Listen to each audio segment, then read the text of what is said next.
Somehow, I've managed to go over 6 years of off and on content creation on this platform without ever directly covering a Silent Hill game, unless you count Centralia Homecoming or Bubsy, and this is for two good reasons. First of all, there are a lot of die-hard Silent Hill fans out there that will be able to talk about the games in much more detail than I could, and in most cases, they already have. The second reason is that, inexplicably, every time Silent Hill is directly mentioned in any capacity, someone somewhere gets very angry and migrates directly to my comment section. But my habit of avoiding these games ends today, for a spectacular reason.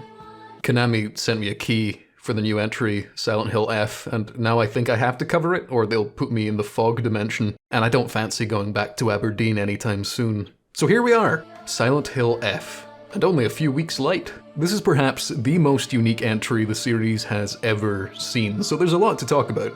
But again, for transparency's sake, I did receive the game for free. However, Konami don't seem to give a shit what I actually say about it, which is nice, so I'll open up with this. I found a slight spelling error where somebody wrote the word winds instead of wings. You thought we wouldn't notice? This is completely unplayable. But anyway, let's dive in. In a major deviation from the bulk of the series, this game does not take place in the sleepy town of Silent Hill, Maine. Or Silent Hill, West Virginia, if you prefer the movie canon. Or Silent Hill, Newfoundland and Labrador, if you enjoy being incorrect. Instead, Silent Hill F takes us to 1960s Japan. More specifically, the rural town of Ebisugaoka. This has naturally led to a lot of people asking, well, why is this game called Silent Hill then? And the answer to that is, because of everything else. Plus, Ebisugaoka does not roll off the Western tongue, or any part of my tongue, to be honest. You're gonna hear a lot of Japanese names and words in this video, and I guarantee I'll pronounce them wrong. I was made to say things like, "Who goes there? By decree of the king, I banish you to the depths of the loch," and nothing else.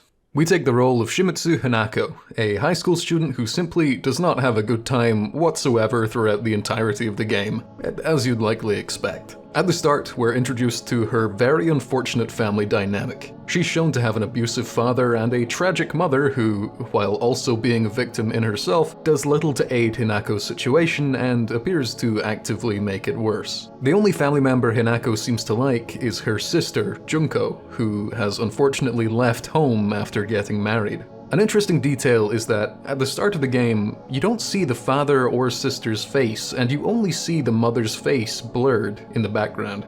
I won't speak too much in detail about the story of the game, as that's kind of its main event, but this is an interesting creative choice. A recurring theme throughout the entire game is one of masks, facades, and identity, so that was a very cool way of subtly introducing it. But, just like the other games before it, it's not always subtle about its messaging. Sometimes it, quite rightly, feels the need to make sure you're on the same page. Here's a magazine that says, "A woman is only complete when she's loved." Wanna take a guess at what that's commenting on?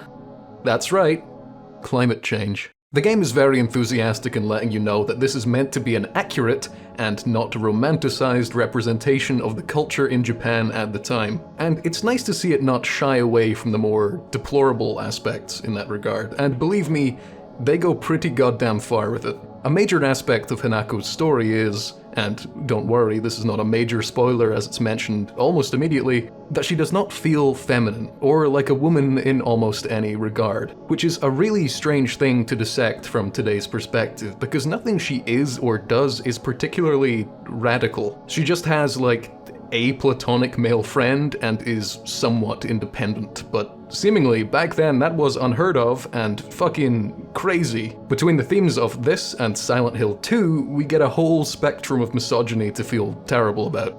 Meanwhile, in Resident Evil, women. And before I start getting angry comments, don't worry guys, Hinako is based and red-pilled just like you, but much more literally, and she's doing just fine.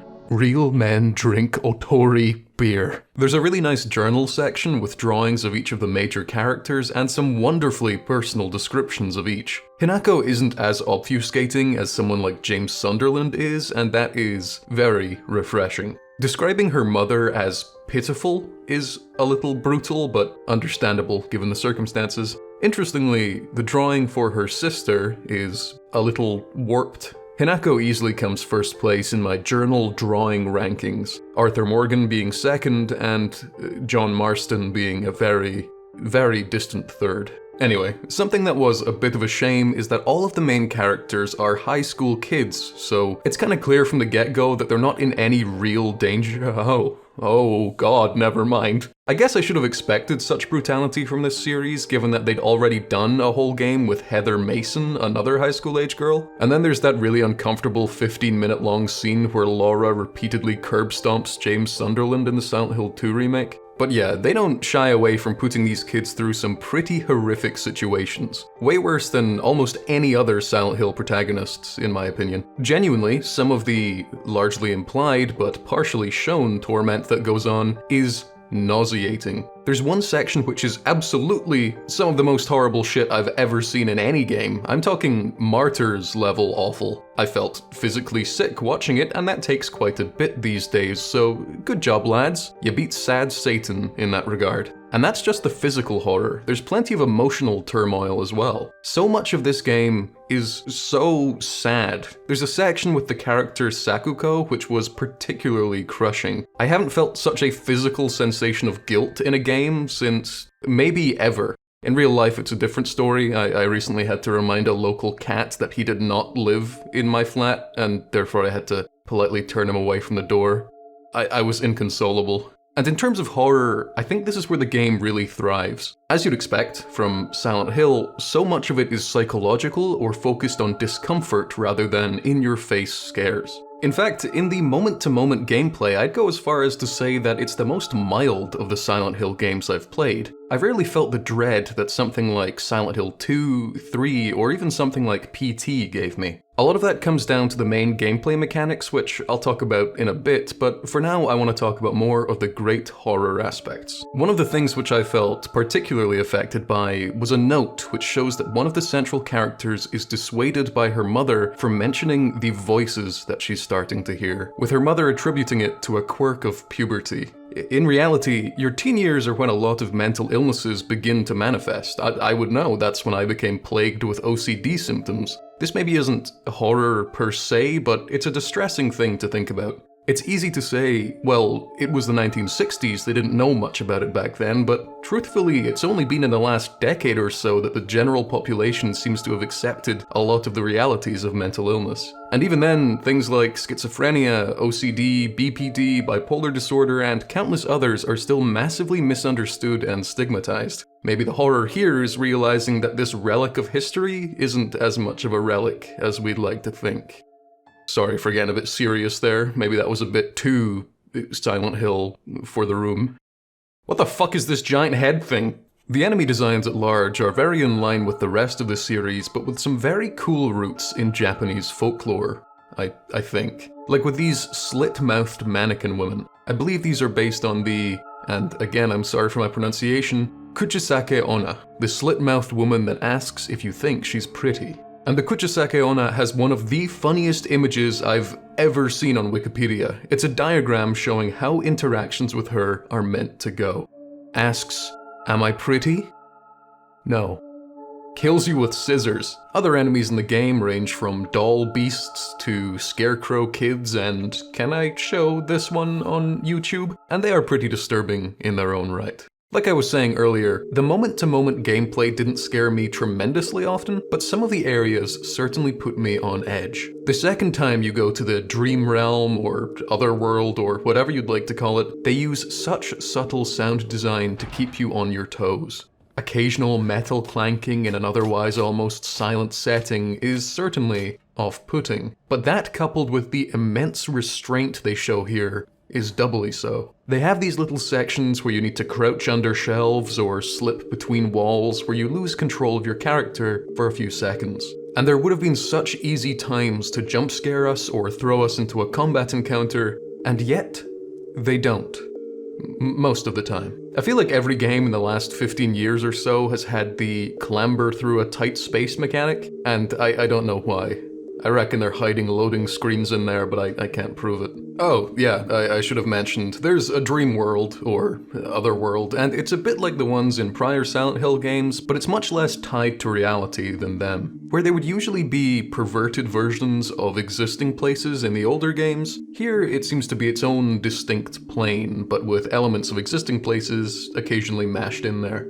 But like a lot of other games which have the regular world versus dream world back and forth, unfortunately the dream world parts really didn't do much for me after the third visit or so. The real world was substantially more interesting, even after they spice up the dream world with some new mechanics that I'll leave for you to discover. I know it's a Silent Hill game and claustrophobia is a big element, but I'd rather be claustrophobic in a cool rural Japanese town than in some boxy copy and paste rooms.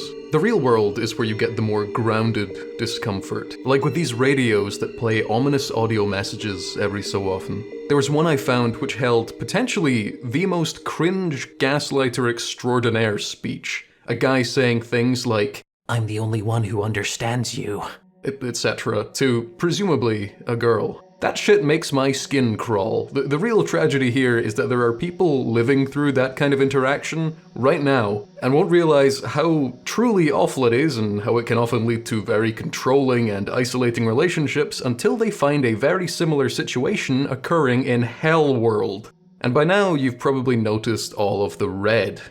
There's lots of red and pink and such. As the game progresses, these nasty, vein-like masses begin to swarm around, not dissimilar to Elden Ring's Scarlet Rot or Amnesia's Shadow. And it certainly is gross, but personally I don't find it quite as distressing as the horrible rust and decay of the older games.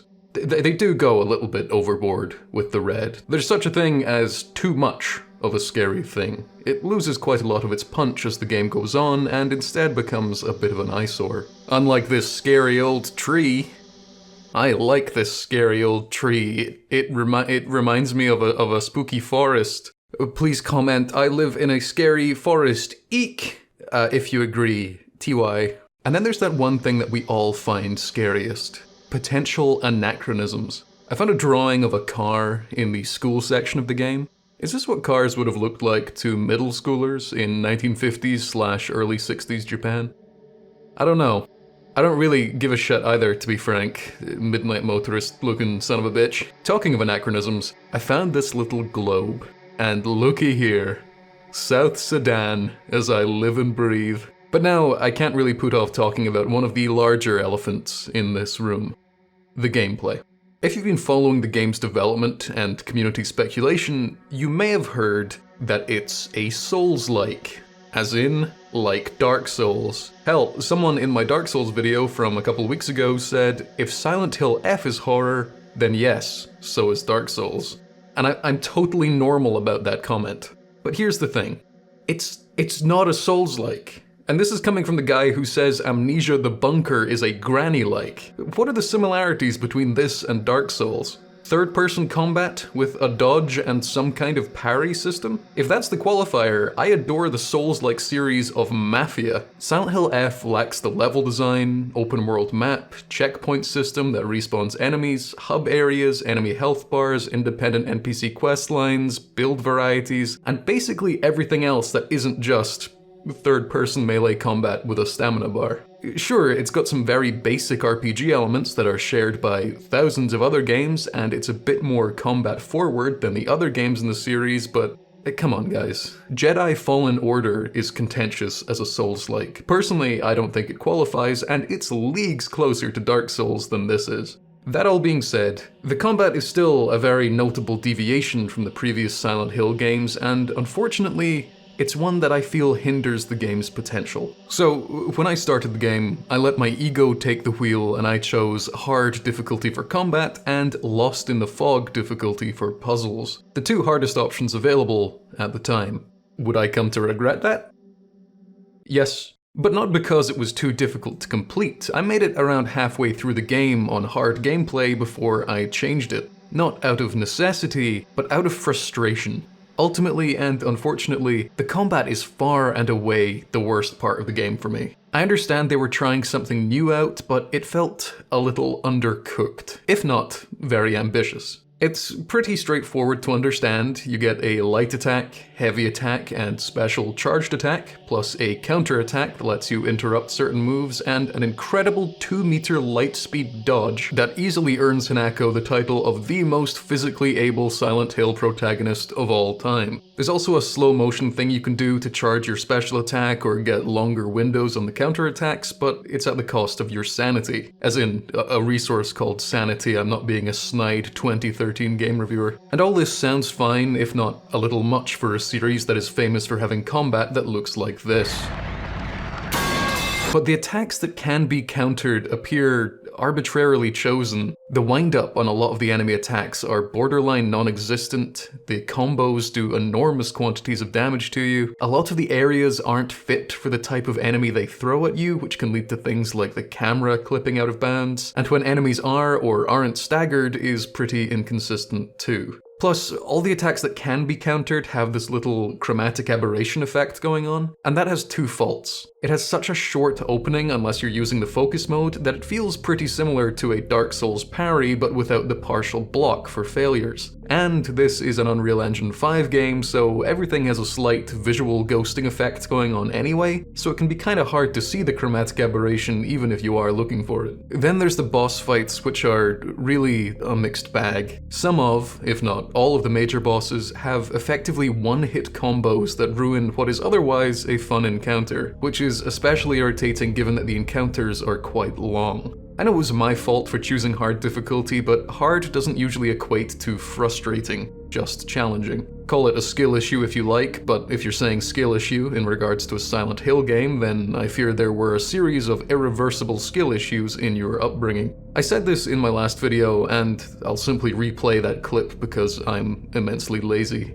Silent Hill 2 and other traditional survival horror games are very good at feeling difficult, but if you actually look at the amount of resources they give to you and how forgiving a lot of the combat is, it's really not that difficult at all. If you're playing on regular difficulties, that is, but even if you do play survival horror games on harder difficulties, don't you think it's quite a different experience? It becomes about how to overcome a challenge, how to optimize routes and learn enemy patterns, and not how to avoid the scary thing. So eventually, after having to redo one section over and over again, I lowered the difficulty to the only other option, which is story. And it feels weird having a binary difficulty option in a game with such a focus on a new combat system. I don't know, it just didn't quite sit right. Then there's the enemy variety and placement, which is a whole ordeal in itself. Many of the large boss/mini-boss enemies are copy-pasted in several places, and they are a bit of a chore to fight, especially because several of these encounters are absolutely mandatory.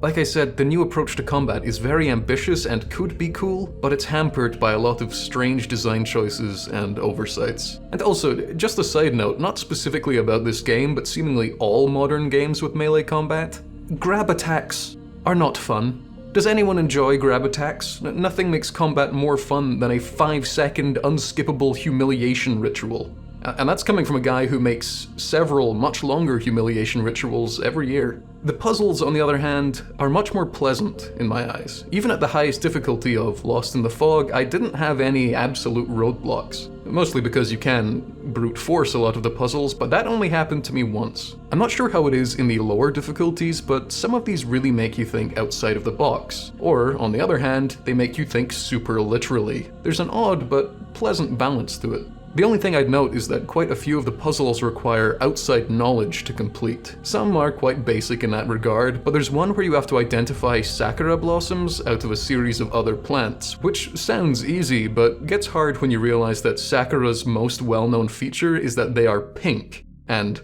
all of the symbols given are black. Now, you may be wondering if PT, or the unreleased Silent Hills game from Hideo Kojima, has had any influence on this game's horror elements. And yes, it absolutely has, I reckon. It gets very PT in some sections, which is fun, or was fun for a while. There's a few batches of them, and some of them get very repetitive. The latter half of the game is full of collect 3 things from various wings of a scary corridor place, which vary a bit, but ultimately blend into one section of hallway crawling half puzzles to me. A lot of my exhaustion towards them could be down to the fact that I basically played the entire back half of the game in one sitting, so keep that in mind.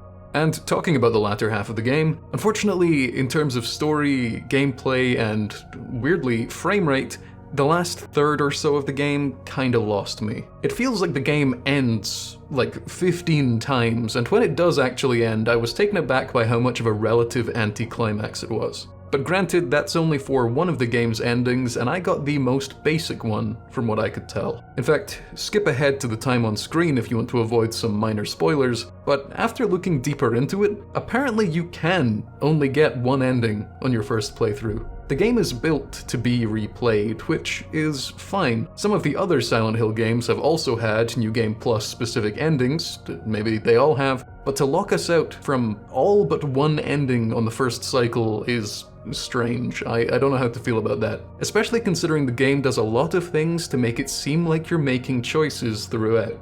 I'm definitely going to replay the game and get the other endings at some point, but for now I've found myself hesitating. There are loads of mandatory combat gauntlets towards the end, and they are a real drag, especially because it just kept going on and on and on. The combat was already the weakest point of the game to me, so that didn't feel great, but on top of that, the story just gets progressively weirder and harder to follow. Genuinely, the first half or 2/3 of the game is incredibly compelling, and it's one of the most interesting horror narratives I've seen in years. Then it just kind of goes crazy. Maybe I'm dumb, but it felt like a lot of things were kind of dropped and whole new characters became front and center out of nowhere. One thing I've not really touched on so far is the game's audio. It's really wonderful. There's a lot of the classic Silent Hill instrumentation going on with that cool guitar thing.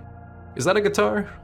I don't know, it's a stringed beast, definitely. But on top of that, there's a load of much more directly Japanese-inspired music, which is wonderful as well. I really can't fault it. And for a game so steeped in Japanese culture, as part of a famously Japanese series, it's only natural that the game was made in Taiwan. There's quite a few instances of really interesting vocals in the music too, like this ominous singing after the game's first chase sequence.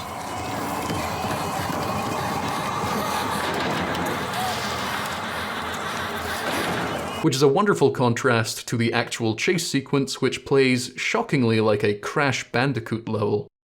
This is a Bandicoot-like. But there was one audio design choice which baffled me. So in my last video, I poked fun at these 2 audio choices from Dark Souls and Elden Ring. But Silent Hill F genuinely contains a vine boom. I'm not exaggerating this time, just check it out.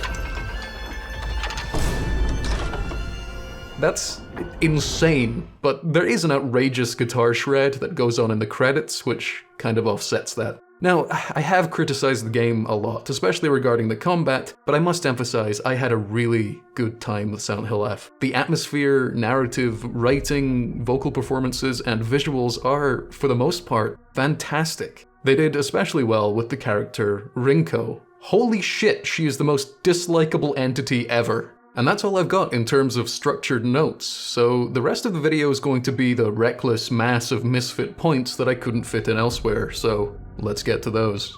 A friend pointed out that there's a little face on the back of Hanako's uniform, and I can't unsee that now. I really appreciate Silent Hill protagonists for their lack of hesitation towards beating people to death with a pipe. Initially, Hinako is a little more hesitant than someone like James Sunderland, but there is a nice moment when Hinako decides to jump to action, and it's when someone else calls for help. Her own danger does not spur bravery, but someone else's does. Honestly, Hinako rocks. There's a scene which shows off the cleansing ritual that you're meant to do when visiting Japanese shrines, and that was really neat. I did that many times when I went to Japan, but the sacred waters rarely turned into lava for me. I like the school section of the game a lot. It felt the most like the other Silent Hill games, and the puzzles to do with the lockers were fun to figure out, especially given that they finally allowed us men to crack that ever enigmatic girl code. Also, in the school, there's a little notice about a playground game being banned, and I'm pretty sure my primary school class got like 6 different games banned. Plus, a kid broke an ancient Chinese instrument once and hid it in the corner of a room in a paint pot. Everyone saw him do it, and nobody said a thing. It was the perfect crime. At several points in the game, you can find these horrible little mannequins. They're meant to show human anatomy, which is odd because I've never seen a human look like that. Not standing up, anyway. I did mention that the game runs on Unreal Engine 5, which is regrettable, but I didn't actually have too many performance issues until near the end of the game, which is better than expected for my 3 or 4-year-old hardware. But, Konami, I must ask, why did you feel the need to use Unreal Engine 5? A recurring motif throughout the game is foxes. You are Konami. You own the Fox engine. And that engine made the beautiful Metal Gear Solid 5 run on the ancient stone walls of forbidden Egyptian burial chambers. And that's all I've written. Now, despite the good chance that Silent Hill 1 or 2 were perhaps the first horror games I ever played, I'm not as zealous about the series as a lot of fans, so I'd be interested to hear what you guys thought of it. Let me know in the comments, after you comment about living in a scary forest, of course. And I hope Konami either doesn't care or doesn't know that I wasn't wholly positive in this review, because there's another Silent Hill game being developed right now that I'm very interested in. Silent Hill Townfall. And I'm interested in that one in particular because it's being made in Scotland. Konami, please let me go and look at it. I'll do voice work for you. I'll do it for free. Check this out. In my restless dreams, I see that town. Croy. Anyway, that's all. Thanks for watching, folks, and I hope you don't mind a bit of a shorter video while I work on some bigger stuff. I'll see you all soon.